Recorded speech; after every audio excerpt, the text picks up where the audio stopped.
Muy buenas noches, les saluda Pedro Yair Sánchez.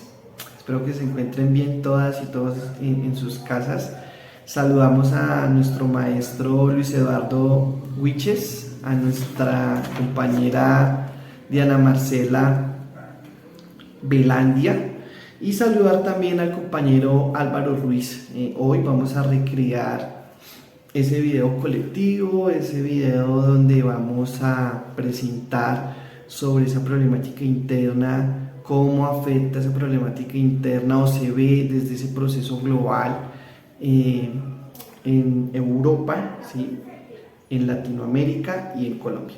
Tomé esos tres casos los voy a recrear en los movimientos estudiantiles, como los movimientos en Colombia, por ejemplo, para una constituyente exigían un cambio en Colombia, y ese cambio generaba una violencia estatal, no solo en agredir a los manifestantes, sino en la desaparición forzosa, en los mensajes, en los medios de comunicación, que era lo que se recreaba en la Argentina con ese imperio que había, donde el ejército ya no solo maltrataba, sino generaba esas aulas humanas para asesinar, para reírse del asesinato, y eso de alguna manera también se transmitía en los medios de comunicación, ¿sí? Entonces en Colombia en el 90 se recreaba esa defensa y ese cambio de esa constitución política que generó esa gran asamblea constituyente, no solo para hablar de la educación, sino para recrear lo que era la defensa de la vida y lo que hoy nos recreamos en esos principios universales, ¿no? Y en Argentina se recreaba a partir de los medios de comunicación, se recreaba esa violencia de miedo, ¿sí? Entonces, y ya para, digámoslo, en España, ¿sí? En esos años 80 se recreaba era que los movimientos estudiantiles estaban saliendo a defender ya esas matrículas en exceso de pagos, donde ya nadie las podía pagar, y que entre comillas el que podía estudiar era el que tenía dinero, ¿sí? Entonces me gustó mucho esos tres puntos, porque veo que, por ejemplo, el exterminio de los partidos políticos en Colombia por defender o recrear la libre expresión fue muy gravísimo, y a partir de que la población, esa Colombia profunda, esa Colombia en la ruralidad, veía que no había un aparato que defendiera la vida, que defendiera esa manera de cómo hoy en día nosotros podemos recrear en los medios de comunicación una noticia o una información.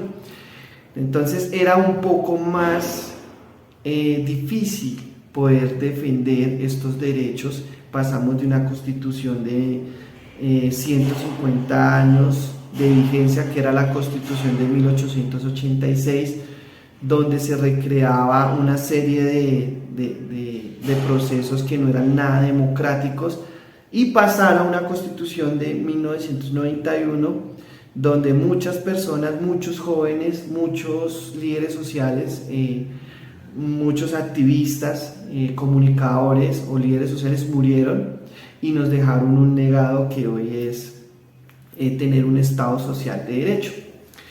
A diferencia de como lo estábamos recreando en Argentina, pues vemos que dentro del año de 1880 a 1885 se vive una dictadura fuertísima, donde ya habían sitios, casas, cuarteles donde asesinaban a los jóvenes, donde a partir de los medios de comunicación se ejercía esa violencia, se ejercía ese miedo, y era algo como contrario a lo que sucedía en Colombia. En Colombia surgía era lo que era la radio Sutatensa, ¿sí? Que recreaba esos procesos de cómo desde la economía rural popular se recreaba un sinfín de procesos, como el proceso de alfabetización o educomunicativo, y ya recrear lo que sucedía en Europa, en España, ¿sí? Es como el movimiento estudiantil se articula con la clase obrera, ¿sí?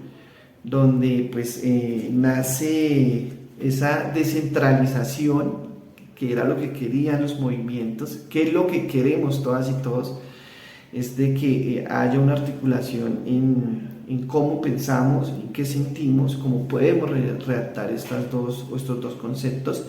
Y eso fue lo que se redactó a diferencia de estos dos procesos latinos. Allá en España, los que podían estudiar eran aquellas personas que eran adineradas. Y eso fue uno de los procesos que comenzó a trabajar los movimientos estudiantiles en España. Entonces ahí se articuló entonces la movilización obrera y estudiantil para defender que las personas que trabajaban pudieran ir a la universidad. Entonces tomé estos tres casos en España, en Argentina y en Colombia porque tienen similitudes, porque vemos que a partir de estas imágenes que están ahí, vemos cómo se recrea esa defensa de seguir trabajando, de no permitir que nadie nos violente, nos genere ese miedo. Es importante. Entonces es muy importante este proceso que estamos haciendo. Felicitar a nuestro maestro Luis Eduardo Wiches porque ha estado ahí con nosotros, ¿no? Y es una materia que nos va a servir para el proceso, por ejemplo en el caso de comunicación social, cómo analizar e interpretar todas estas necesidades, cómo redactarlas, ¿sí? Cómo sentirlas. Eso es muy importante. Buenas tardes, mi nombre es Diana Gómez. Hay que hablar sobre un ejemplo de violencia estatal. El caso que escogí fue la Ley de Seguridad Global que se presentó en París en el año 2020, donde el presidente de este país quería garantizar la impunidad de las fuerzas militares en casos de lucha de clases o manifestaciones. Esta ley generó que la gente saliera a marchar a sentar su voz de protesta. Un punto controversial de esta ley fue el artículo 24, donde se prohibía a la ciudadanía filmar o tomar fotografías al accionar de la policía, a no ser de que tuvieran un permiso especial. A pesar de la controversial ley y de las marchas y la inconformidad de la ciudadanía, esta ley fue aprobada en abril del 2021, donde se amplió el poder de las fuerzas militares. Se compraron drones donde vigilaban a las poblaciones vulnerables de París, generando miedo e inconformidad en la gente. Muchos de estos casos se presentan a nivel mundial y nuestro país no está exento de estos casos de exceso y abuso policial, donde se presentan en las manifestaciones donde hay exceso de fuerza de la fuerza pública a la ciudadanía. Ese es mi aporte. Feliz tarde, hasta luego. Hola a todos, mi nombre es Álvaro Ruiz y voy a hablar del caso de violencia estatal y social y las políticas de seguridad necesarias en Brasil.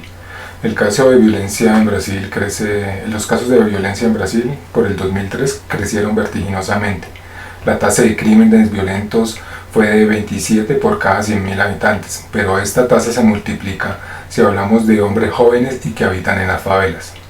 Todo esto nos lleva a dilucidar o a pensar que el Estado no cumple las leyes, habiendo una violación de los derechos humanos e impunidad en los poderes públicos, siendo esta la causa de las injusticias y generando así necesidades como la reforma de la policía, cárceles mejor estructuradas y medidas de represión que deben ser abandonadas.